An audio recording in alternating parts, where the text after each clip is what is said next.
So today I've got a fancy toy, but I'm going to show you how to release some areas of your legs with something that you've probably got in the kitchen drawer.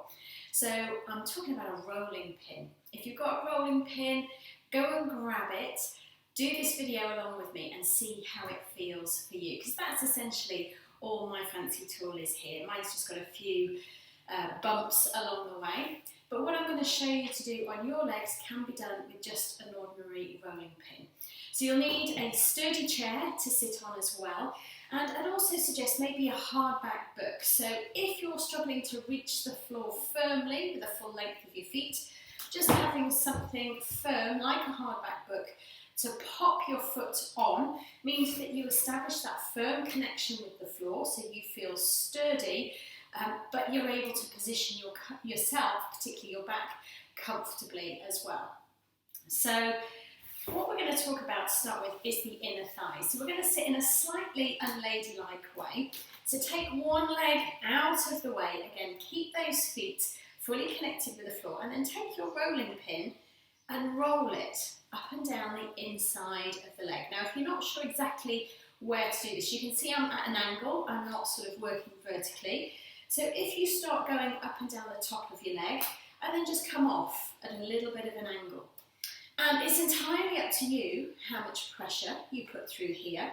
Now with your rolling pin, if you have a rolling pin where the handles don't move independently of the roller, then just let your hands glide over the handles. So work with what you have, and I say it's entirely up to you how much pressure you apply. So if we think of the side of our leg like this, we've always got the top side and the underside. We're working on the top side here. Then what you can also do with your rolling pin is take it underneath. So now we're still working on the underside of that leg, but from the bottom.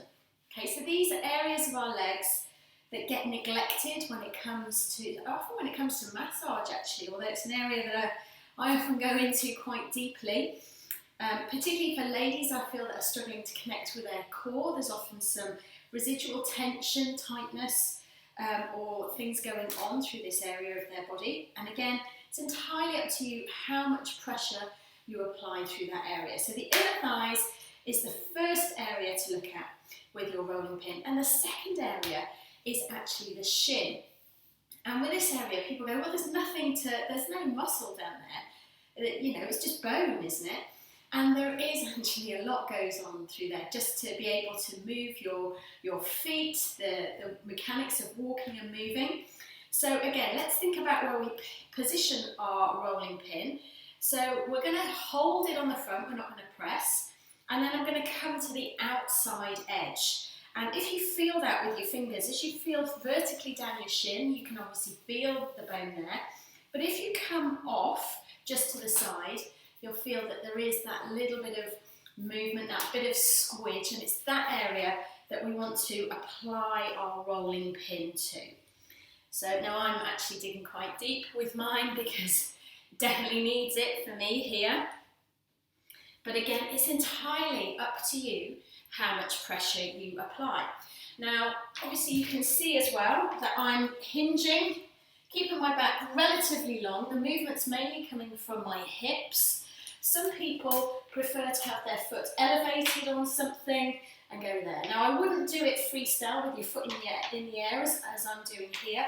If you need to have your foot up to access it, or bent, use again some sturdy furniture, another chair maybe braced against the wall so that you know it's not going to move and you feel really secure and safe and going up and down there. And then of course, just to work all the way through to the toes, you can pop your rolling pin on the floor and roll those feet along over it. Now mine's very noisy there, and if you don't actually want to put your feet on your rolling pin, which is completely understandable, then just use something like a tin of beans or tomatoes, a tennis ball or a golf ball, something like that, so that the soles of your feet are getting a little bit of massage as well. And then obviously, remember to do it all on the other leg. So give that a go with your rolling pin. Let me know how it feels for you. Do you find areas that are really quite tender? And there, as I say, remember you are in charge of how much pressure you apply through the leg. Please remember to breathe all the way through what you are doing. Keep that jaw relaxed as well, so no clenching of teeth, no bearing down.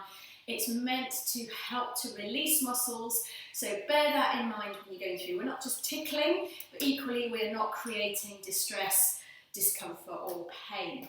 If you've got any questions, please either drop them in the comments below or send me a message, and I hope that helps your legs to feel fabulous.